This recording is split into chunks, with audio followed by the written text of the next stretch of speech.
आपकी असफलताओं के लिए जिम्मेदार कौन है? क्या आपके माता पिता हैं, या आपका अनेकों दोस्त हैं, या आपके भाई बहन हैं? आखिर कौन है आपकी असफलताओं का जिम्मेदार? लेकिन आज जो मैं कहने जा रहा हूँ वो बहुत कड़वी बात है।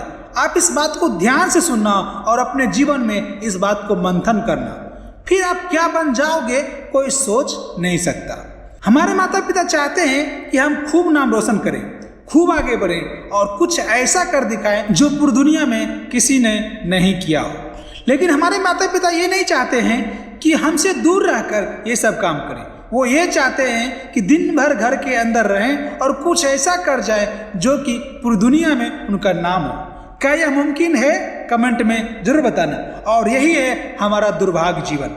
लॉर्ड मैकाले ने 1835 में एक ऐसा एजुकेशन सिस्टम बनवाया था ताकि वो हमें मानसिक रूप से गुलाम बना सके, अपनी हर बात को वो हमसे फॉलो करवा सके और कोई भी इसमें दिमाग नहीं लगाए। और आज भी यही हो रहा है। जानते हो कैसे?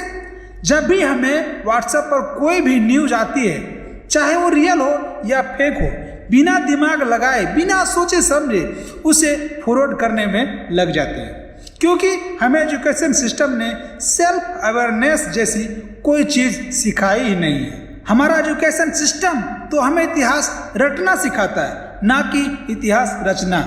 और सबसे बड़ी दुख की बात तो यह है कि जिस एजुकेशन सिस्टम में हम पढ़ते हैं, हर दिन जहां जाते हैं वहीं पर हमारा राष्ट्रगान जो कि जन गण मन अधिनायक जय है, हम उसे गाते तो हैं, लेकिन कई भारतीयों को उसका मायना ही पता नहीं है। तो आप बताइए, इसका जिम्मेदार कौन है? हमारी सरकारें या हमारा टीचर? यदि एक युवा सरकारी नौकरी पाने के लिए निकलता है तो उसे एक नौकरी पाने के लिए उसको अपने जैसे लाखों युवाओं के साथ प्रतिस्पर्धा करना पड़ता है। चलिए मान लेते हैं ये सब आपके असफलताओं के लिए जिम्मेदार हैं, लेकिन कई सालों से इन्हें जिम्मेदार ठहराने के बाद भी क्या आप सफल हो पाए? नहीं, बिल्कुल नहीं, और हो भी नहीं पाएंगे। एक 15 से लेकर 30 साल तक युवा ऐसे कौन से गलतियां कर रहा है जिसके कारण भारत की आजादी के 76 साल बाद भी हमारा युवा सफल नहीं हो पा रहा है? जानते हैं क्यों?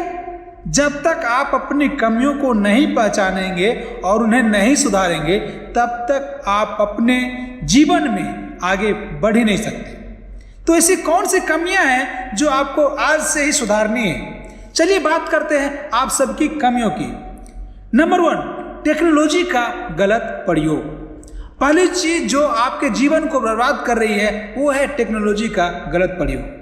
आज कोई भी इंसान अपनी पत्नी, अपने बच्चों, अपने माता पिता से भी ज्यादा समय अपने फोन के साथ गुजारता है। चाहे काम हो या ना हो, वो दिन भर अपने फोन को देखता रहता है। ऐसा क्या है इस फोन में जो दिन भर लगा रहता है? हर इंसान के फोन में 5-6 एप्लीकेशन होते हैं जिनमें वो दिन भर लगा होता है। हर कुछ देर में खोलता है, फिर बंद करता है, खोलता है, फिर बंद करता है। उसे ये बात बहुत अच्छे से पता है, इससे उसका बहुत सारा समय बर्बाद हो रहा है, लेकिन उसके बाद भी वो इसमें टाइम पास करता रहता है। तो पॉइंट 1 से आपने क्या सीखा है जरूर बताना। पॉइंट नंबर 2, युवाओं का रिलेशनशिप। दूसरा सबसे बड़ा कारण है आज के युवाओं का रिलेशनशिप, जो साल में मौसम की तरह कई बार बदलता है। पहले तो इससे परेशान रहते हैं कि हमारी जिंदगी में कोई नहीं है, और जब कोई जिंदगी में आ जाता है तब परेशान रहता है कि हमारी जिंदगी में आया क्यों, और जब वो उसे छोड़कर चला जाता है तो फिर परेशान रहते हैं कि उसने हमें धोखा दिया। और इसी धोखे से उभरने के लिए वो अपने जीवन में कई सारे महत्वपूर्ण साल को बर्बाद कर देते हैं। वो बाबू जान सोना करने के चक्कर में वो ये भूल जाते हैं कि उनके जिंदगी में इससे भी ज्यादा कुछ महत्वपूर्ण है, लेकिन वो क्या करें? पहले वो एक दूसरे से वादा करते हैं कि एक दूसरे के साथ रहेंगे, लेकिन ये सब होता नहीं है।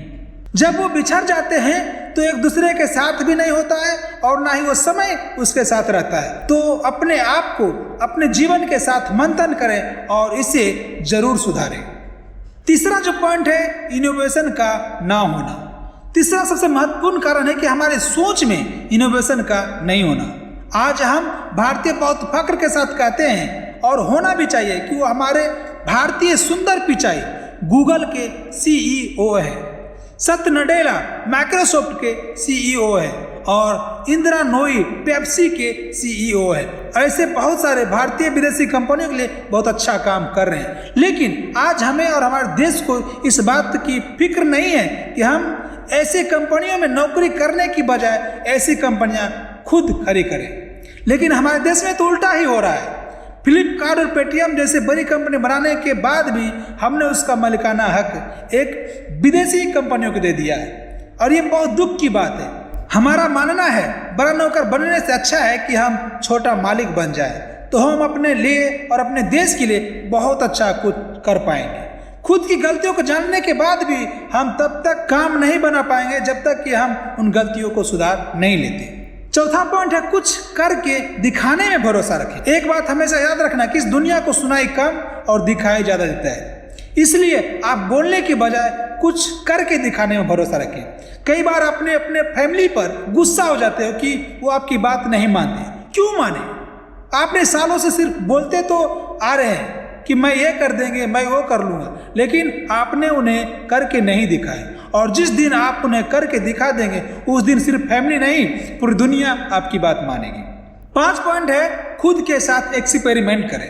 आपको अपने साथ एक्सपेरिमेंट करना होगा और दुनिया जरूर कहती है कि अपनी एक लक्ष्य बनाओ और उस लक्ष्य को हासिल करके दिखाओ।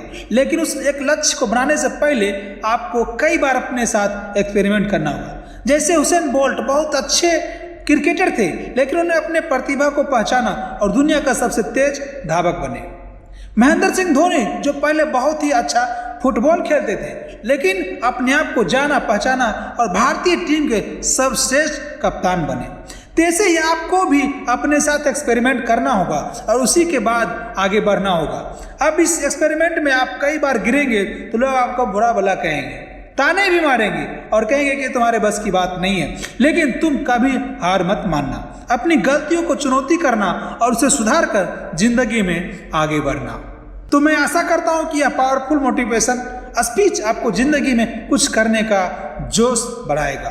तो अपना अनमोल फीडबैक कमेंट में जरूर बताना और हमारा आगे का वीडियो देखने के लिए चैनल को सब्सक्राइब जरूर करें। जय हिंद।